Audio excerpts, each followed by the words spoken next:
Again to our channel Sun Physics. Last lecture में हमने जो कार्टेशियन कोऑर्डिनेट है उसके अंदर टॉर्क और एंगुलर मोमेंटम किया था।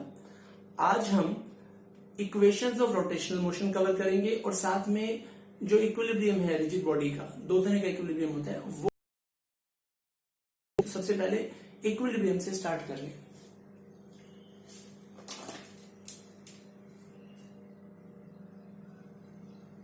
देखिए, डिस्कस करेंगे equilibrium of rigid bodies. Equilibrium of rigid bodies. अभी हम पढ़ चुके हैं कि दो तरह की मोशन रिजिड बॉडी पोजेस करती हैं, एक लीनियर मोशन और एक रोटेशन। और हमने ये देखा है कि लीनियर मोशन में फोर्स लगता है, बॉडी पे फोर्स लेगा, उसको डिस्प्लेस करेगा। यहां पे टॉर्क लगता है। जो लीनियर मोशन में फोर्स का काम होता है। अब ध्यान दीजिए, फोर्स हमने पढ़ा है dp बाय dt, यानी कि rate of change of linear momentum.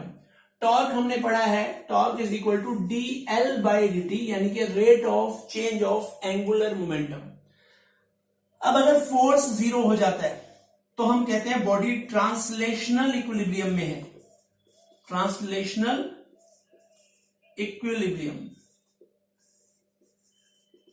और अगर टॉर्क जीरो हो जाता है तो बॉडी रोटेशनल इक्विलिब्रियम में है। क्या मतलब हुआ इस बात का?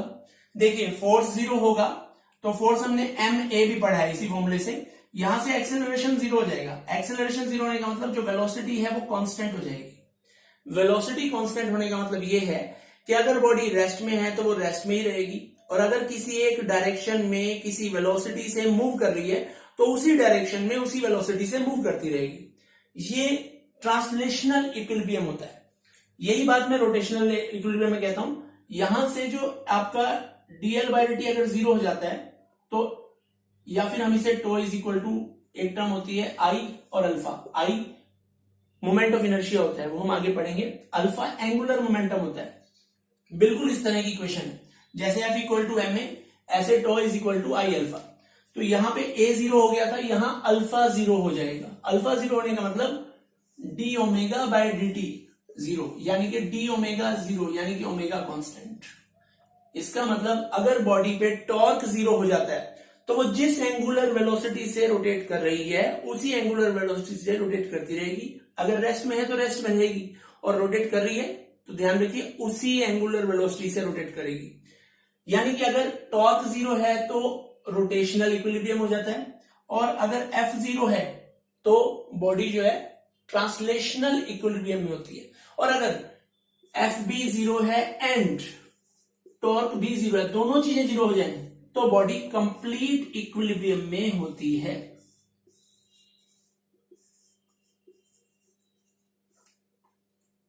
तो इक्विलिब्रियम यही चीज होती है जिसमें बॉडी पे ना कोई फोर्स लगे ना कोई टॉर्क लगे, तब हम कहते हैं कि जो बॉडी है वो टोटल इक्विलिब्रियम में आ चुकी है, कंप्लीट इक्विलिब्रियम में आ चुकी है। देखिए, इक्वेशंस ऑफ रोटेशनल मोशन बिल्कुल उसी तरह चलेंगी जैसे आपकी इक्वेशन ऑफ लीनियर मोशन थी। मैं आपको वो भी रिमाइंड कराता चलूंगा, और साथ साथ उसके कंपैरिजन में जो रोटेशनल मोशन की इक्वेशन आती है वो कैसे आ रही है वो भी डिराइव करता चलूंगा। जैसे पहली इक्वेशन थी v equal to u plus, ठीक है। दूसरी थी s is equal to u t plus half a t square, और तीसरी थी v square is equal to u square plus 2as। सबसे पहले आप ये समझिए कि t टाइम है, सॉरी ये u प्लस ए टी है। t टाइम है, a एक्सेलरेशन है, u इनिशियल वेलोसिटी है, v फाइनल वेलोसिटी है, और s जो है वो ट्रेवल्ड डिस्टेंस है, क्योंकि लीनियर मोशन में बॉडी एक डिस्टेंस कवर करती है। ये सारी इक्वेशंस जो हैं वो कन्वर्ट हो जाती हैं लीनियर वेलोसिटी की जगह एंगुलर वेलोसिटी ओमेगा, इसको ओमेगा नॉट कह देते हैं। ओमेगा नॉट हो गया इनिशियल एंगुलर वेलोसिटी, ओमेगा हो गया फाइनल एंगुलर वेलोसिटी, प्लस ये लीनियर एक्सेलरेशन है, इसकी जगह आ जाएगा alpha angular acceleration, time as it is रहेगा। फाइन। अच्छा, ये लीनियर डिस्टेंस है, अगर बॉडी पे फोर्स लगता है तो बॉडी डिस्टेंस कवर करती है, लेकिन रोटेशन में तो टॉर्क लगता है तो बॉडी एंगल कवर कर रही है। इसका मतलब एस की जगह आ जाएगा थीटा, यू की जगह हमने पढ़ा है अभी ओमेगा नॉट टी, प्लस ए की जगह अल्फा, और वी स्केयर, वी यानी कि फाइनल एंगुलर वेलोसिटी या जगह initial angular velocity square plus 2, ए की जगह अल्फा, एस की जगह थीटा। तो ये आपके पास 3 इक्वेशन ऑफ रोटेशनल मोशन आई है। ध्यान दीजिए, मैंने अभी तक सिर्फ कंपेयर करके लिखी हैं, डिराइव नहीं किया। अब हम इसे डिराइव करेंगे। डिराइव कहां से करते हैं? पहली इक्वेशन को लेके चलते हैं। प्रूफ 1। देखिए, हमें पता है जो अल्फा होता है दैट इज एंगुलर एक्सेलरेशन, तो वो change in angular velocity upon time interval होता है, या फिर d omega is equal to alpha d t. अब इसको इंटीग्रेट करते हैं। ओमेगा कहां से कहां तक वैरी कर रहा है? उसकी इनिशियल वैल्यू ओमेगा नॉट है, फाइनल ओमेगा है, तो इसको इंटीग्रेट करेंगे within the limit omega naught to omega. Alpha d t हो रहा है 0 से लेकर टी तक, डी ओमेगा का इंटीग्रेशन आ जाता है ओमेगा, लिमिट ओमेगा नॉट से लेके ओमेगा तक, अल्फा dt का हो जाता है t 0 से लेके t तक, upper limit minus lower limit omega minus omega naught is equal to alpha, upper limit minus lower limit t minus 0। तो यहां से आ जाएगा omega is equal to omega naught plus alpha t. ये आपकी पहली इक्वेशन प्रूव हो जाती है। अब दूसरी इक्वेशन पे आते हैं। दूसरी इक्वेशन के लिए हमें पता है कि ओमेगा होता है d theta by d t, या फिर d theta is equal to omega d t. लेकिन ओमेगा की value from equation number 1, from putting, इसको मान लिया 2 ले लेते हैं, पुटिंग 1 इन 2, तो क्या आ जाएगा? D theta is equal to omega naught plus alpha t d t. Integrate कर दो, तो इंटीग्रेट डी थीटा 0 से लेके थीटा तक, omega naught D T time 0 से लेके टी तक, plus alpha t d T 0 से लेके टी तक। अगेन डी थीटा का थीटा हो जाता है लिमिट 0 से लेके थीटा तक, ओमेगा नॉट डी टी का टी हो जाता है 0 से लेके टी तक, अल्फा तो बाहर है कांस्टेंट, टी डी टी का हो जाता है टी स्क्वायर बाय 2 0 से लेके टी तक। अब हम इसको आगे जब सॉल्व करेंगे तो क्या आ जाएगा? देखिए ध्यान से, theta minus 0, upper limit minus lower limit is equal to omega naught t minus 0 plus half alpha t square minus 0, यानी कि आपके पास इक्वेशन आ जाती है theta is equal to omega naught t plus half alpha t square. ये आपके पास second equation of rotational motion आ जाती है।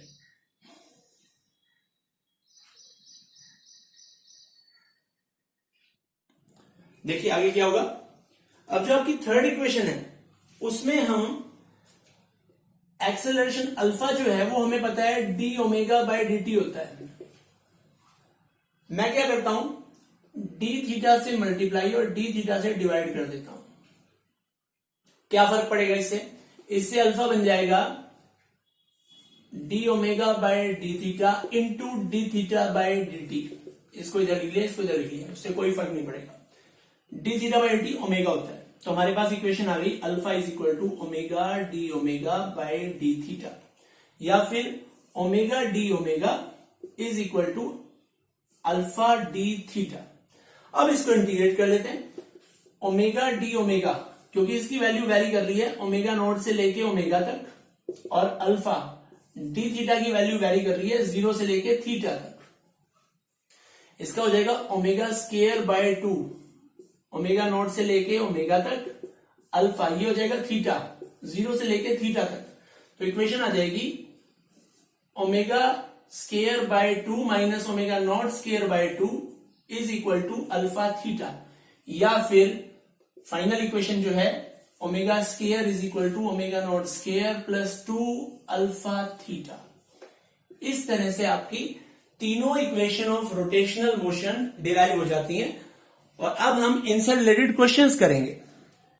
देखिए ये आपके सामने क्वेश्चन है, a wheel rotating at 120 RPM, RPM stands for rotation per minute, stops in 10 second, find the number of rotation it completed before coming to rest. Rest में आने से पहले उसने कितनी रोटेशंस कवर की हैं। इस क्वेश्चन को समझने के लिए पहले आप ये देखिए कि आपके पास जो फ्रीक्वेंसी दे रखी है उससे आप एंगुलर वेलोसिटी निकाल सकते हैं। शुरू में angular velocity omega is equal to 2 pi nu. अब ये न्यू क्या है, न्यू इज इक्वल टू 120/60, क्योंकि न्यू होती है फ्रीक्वेंसी यानी कि रोटेशन पर सेकंड। बेटा एक मिनट में 120 रोटेशन है, एक सेकंड में कितने हो जाएंगे बाय 60, ये आ जाएगा 2। तो इसमें आप जब वैल्यू रखेंगे 2 pi into 2 that is 4 pi radian per second. Omega, ये ओमेगा नॉट है, sorry omega naught initial angular velocity, omega हो गया 0 और ये कितने टाइम में हुआ 10 सेकंड में। तो टाइम आपको दे दिया गया है 10 सेकंड। यहां से आप इक्वेशन नंबर 1 यूज करके अल्फा निकाल सकते हैं। Omega is equal to omega naught plus alpha t. हमारे पास ओमेगा 0 है, it is 4 pi plus 10 alpha. ये यहां से 10 alpha is equal to -4 pi, alpha is equal to -4 pi by 10 radian per second square. यहां से अल्फा आ गया। अब हमें क्या निकालना है, कितने रोटेशन होंगे। रोटेशन मतलब पहले एंगल देखिए, हमें पता है theta is equal to omega naught t alpha t square. यहां से थीटा आ जाएगा, ओमेगा नॉट कितना है, ओमेगा नॉट की वैल्यू है 4 पाई इंटू ये 10 है प्लस हाफ, अल्फा की वैल्यू नेगेटिव है, -4 पाई बाय 10 इंटू 10 स्क्वायर। तो हमारे पास आ जाएगा 40 pi minus half 4 pi by 10 into 10 square, एक कैंसिल, तो ये आ जाएगा 40 पाई माइनस 20 पाई, तो 20 पाई आ जाएगा। एंगल कवर्ड आ गया आपके पास। रोटेशन कैसे निकालेंगे, हमें पता है एक पूरी रोटेशन होने में 2 पाई एंगल कवर होता है। सो कितना एंगल है 20 pi, theta is equal to 20 pi. So number of rotation कैसे निकालते हैं, जितना भी आपका टोटल एंगल है उसे 2 पाई से डिवाइड कर दो, क्या आ जाएगा, ये आपके पास आ जाएगा 20 पाई बाय 2 पाई, पाई से पाई 10 rotation. Answer will be 10 rotation, यानी कि रुकने से पहले वो आपका जो व्हील है वो कितनी रोटेशन कंप्लीट कर लेगा, 10 रोटेशंस कंप्लीट कर लेगा। A wheel stops after 20.5 rotations in 5 seconds if 50 pi radian per second square is the angular retardation applied, find its initial frequency। ध्यान रखिए इनिशियल एंगुलर वेलोसिटी नहीं कहा गया है, इनिशियल फ्रीक्वेंसी निकालनी है। देखिए इसमें आपको एक तो अल्फा गिवन है, एक रोटेशन, तो रोटेशन गिवन है तो theta is equal to 2 pi into number of rotation, यहां से आ जाएगा 2 पाई इंटू 20.5, तो ये आ जाएगा 41 पाई, थीटा की वैल्यू आ गई। अल्फा गिवन है 50 पाई, एक तरह से रिटार्डेशन है तो आप इसे नेगेटिव लेंगे, रिटार्डेशन है ना, रोकने के लिए यूज हो रहा है तो नेगेटिव ले लेते हैं। और आपको इनिशियल फ्रीक्वेंसी निकालनी है, ठीक है। हमारे पास सबसे पहले थीटा इज इक्वल टू होता है omega naught t plus half alpha t square, और ये 5 सेकंड में रुकता है, टाइम भी आपको गिवन है, तो बस सब कुछ इसी से आ जाएगा। थीटा हो गया 41 pi, omega naught 2 pi nu naught, time है 5, माइनस हाफ अल्फा की वैल्यू है 50 पाई टी स्क्वायर। यहां से सभी पाई को कैंसिल कर देते हैं, टी बल्कि 5 है, 5 स्क्वायर, तो यहां से हमारे पास आ गया 41 इज इक्वल टू 2 न्यू बल्कि 2 इंटू 5 10 हो जाएगा, 10 न्यू नॉट माइनस 10, 25 इंटू 10 ये आ जाएगा 250, या फिर 10 nu naught is equal to 250 plus 41, 291 आ गया 10 न्यू नॉट। तो न्यू नॉट यहां से आ जाएगा 291 बाय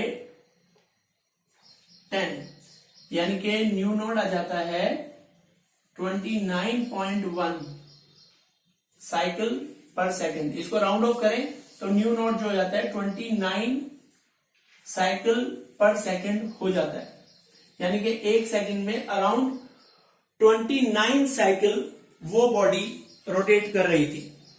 इतने साइकिल एक सेकंड में ट्रेवल हो रहे थे। This is initial frequency, not angular frequency, frequency. देखिए नेक्स्ट टॉपिक जो है that is movement of inertia. क्या होता है ये? लेट मी टेल यू, इसे हम आई से रिप्रेजेंट करते हैं। जब हम किसी बॉडी को रोटेट करते हैं तो रोटेशन में एक इंपॉर्टेंट एस्पेक्ट होता है एक्सिस ऑफ रोटेशन का। एक्सिस ऑफ रोटेशन यानी कि वो लाइन जिसको हम फिक्स एक्सिस मान के उसके अबाउट बॉडी को रोटेट करते हैं।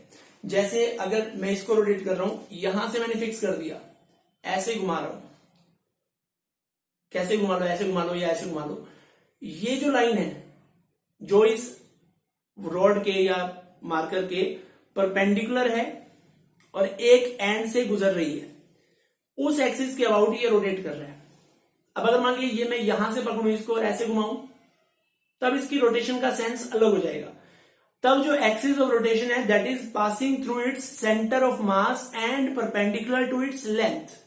कैसे भी हम इसको रोटेट करें तो जो क्वांटिटी है जिसको हम एज अ पैरामीटर यूज करते हैं that is moment of inertia. क्या होता है ये? जैसे मान लिया ये कोई पार्टिकल है जिसका मास m है और ये वो एक्सिस है जिसके अबाउट हम इसे रोटेट करना चाहते हैं। इस एक्सिस से इसकी दूरी r है। जब इसको ऐसे रोटेट करेंगे तो इसका जो मोमेंट ऑफ इनर्शिया होगा दैट इज mr²। अब ये तो एक पार्टिकल की बात है, लेकिन जो हम रिजिड बॉडी की बात करते हैं या सिस्टम ऑफ पार्टिकल की बात करते हैं, उसमें कई सारे पार्टिकल होते हैं जिनकी एक्सिस ऑफ रोटेशन से अलग अलग दूरियां होती हैं। तो इसका मतलब अगर कई सारे पार्टिकल होंगे, मान लिया एक पार्टिकल m2 है, ये दूरी r2, एक पार्टिकल यहाँ पे m3 है, ये दूरी r3 है, एक पार्टिकल यहाँ पे m4 है, r4 है। तो टोटल जो इनका सम होगा m1 r1 square plus m2 r2 square plus m3 r3 square up to जितने भी पार्टिकल है, मान लिया n पार्टिकल है तो mn rn स्क्वायर, ये टर्म कहलाती है movement of inertia of this body about this axis. जिस एक्सिस के अबाउट हम बॉडी को रोटेट कर रहे हैं, ये टर्म उस एक्सिस के अबाउट बॉडी का मूवमेंट ऑफ इनर्शिया कहलाती है। तो ये ध्यान देने वाली बात है कि जब मूवमेंट ऑफ इनर्शिया किसी बॉडी के बारे में होगा तो पहली बात तो वो सभी पार्टिकल को रिप्रेजेंट करता है, क्योंकि उसमें सभी पार्टिकल के मास और उनके एक्सिस ऑफ रोटेशन से डिस्टेंस का रोल है। m1 भी यूज हो रहा है, r1 भी यूज हो रहा है, m2 भी यूज हो रहा है, r2 भी यूज हो रहा है, यानी कि मास भी इंपॉर्टेंट है पार्टिकल के और उनकी एक्सिस ऑफ रोटेशन से दूरियां भी इंपॉर्टेंट हैं। उन सबको मिला के जो पैरामीटर बनता है वो moment of inertia of the body कहलाता है। लेकिन moment of inertia of the body of the same body अलग अलग एक्सिस के अबाउट अलग अलग होगा। यानी कि जैसे मैंने आपको बताया था कि अगर सपोज मैं ये डस्टर लेता हूं, इस डस्टर को मैं ऐसे रोटेट करता हूं तो इसका मोमेंट ऑफ इनर्शिया अलग आएगा। ऐसे रोटेट करूं, ऐसे रोटेट करने का मतलब क्या हुआ, ये वाली एक्सिस ऑफ रोटेशन है, इसके अबाउट घुमा रहा हूं तो इसका मोमेंट ऑफ इनर्शिया अलग होगा। मैं यहां से पकड़ लेता हूं, ऐसे घुमाता हूं तो अलग मोमेंट ऑफ इनर्शिया होगा। किसी एक कॉर्नर से पकड़ के ऐसे घुमाऊं तो अलग मोमेंट ऑफ इनर्शिया होगा। यानी कि moment of inertia of the same body can also very depending upon the choice of axis of rotation. आप कौन सी एक्सिस ऑफ रोटेशन चूज करते हैं उस पे मोमेंट ऑफ इनर्शिया की वैल्यू डिपेंड करती है, चाहे वो सेम बॉडी का हो। यानी कि ऐसा नहीं है कि एक बॉडी का मोमेंट ऑफ इनर्शिया एक ही होगा, एक बॉडी के कई मोमेंट ऑफ इनर्शिया हो सकते हैं। डिपेंड करता है कि हम उसे किस किस एक्सिस के अबाउट रोटेट कर रहे हैं। इंपॉर्टेंट, अब ध्यान दीजिए, मैं आपको इस पूरे जो आगे डेरिवेशंस होंगे उसमें ये दिखाऊंगा भी कि जैसे आपके लीनियर मोशन में मास इंपॉर्टेंट था, मास का जो रोल था वही मोमेंट ऑफ इनर्शिया का रोल है। मास जो है वो इनर्शिया को शो करता है। इनर्शिया मतलब बॉडी की वो प्रॉपर्टी जिसकी वजह से अगर वो रेस्ट में है तो रेस्ट में रहता है, और यूनिफॉर्म मोशन में चल रहा है तो यूनिफॉर्म मोशन में रहता है जब तक उस पे कोई फोर्स ना लगाया जाए। ऐसे ही आई जो है उसको मैं रोटेशनल इनर्शिया कहता हूं। रोटेशनल इनर्शिया का मतलब ये है कि बॉडी की वो प्रॉपर्टी जिसकी वजह से वो अपनी स्टेट ऑफ रेस्ट और ऑफ यूनिफॉर्म रोटेशन में तब तक चेंज ना करे जब तक कोई टॉर्क ना लगाया जाए। क्योंकि मैंने बताया था जो लीनियर मोशन में काम फोर्स करता है वो रोटेशन में टॉर्क करता है। यानी कि अगर बॉडी चल रही है, आपने फोर्स लगाया तो या तो वो रुक जाएगी या और तेज हो जाएगी, यानी कि उसकी वेलोसिटी में चेंज होगा।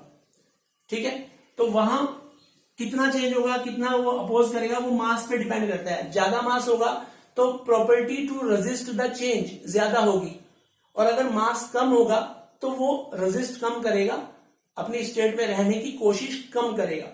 यही बात मोमेंट ऑफ इनर्शिया की है। जिसका मोमेंट ऑफ इनर्शिया ज्यादा होगा इसका मतलब वो अपनी स्टेट ऑफ रोटेशन में होने वाले चेंज को ज्यादा अपोज करेगा, और जिसका मोमेंट ऑफ इनर्शिया कम होगा वो अपनी स्टेट ऑफ रोटेशन में जो चेंज हम लाने की कोशिश कर रहे हैं उसमें अपोज ज्यादा करेगा। तो moment of inertia is the rotational analog of mass in rotation. यानी कि जो लीनियर मोशन में मास का रोल है वही रोटेशन में मोमेंट ऑफ इनर्शिया का रोल है। जैसे मास जो है वो इनर्शिया को रिप्रेजेंट करता है, जितना ज्यादा मास उतना ज्यादा इनर्शिया, उसी तरह से मोमेंट ऑफ इनर्शिया यानी कि आई बॉडी के रोटेशनल इनर्शिया को शो करता है। Next thing is about its unit. Unit क्या होगी, देखिए kilogram metre square, kilogram metre square सभी सिमिलर हैं तो ऐड होके भी वही आएगा। तो यूनिट जो होती है इसकी वो होती है kilogram into metre square. This is the SI unit of moment of inertia. तो आई होप ये वीडियो आपको क्लियर हुआ होगा। अगर आपको ये वीडियो हेल्पफुल रहा है तो you can like, share and subscribe it, और जो बेल आइकन है उसे प्रेस कर देंगे तो आप कोई नोटिफिकेशन मिस नहीं करेंगे।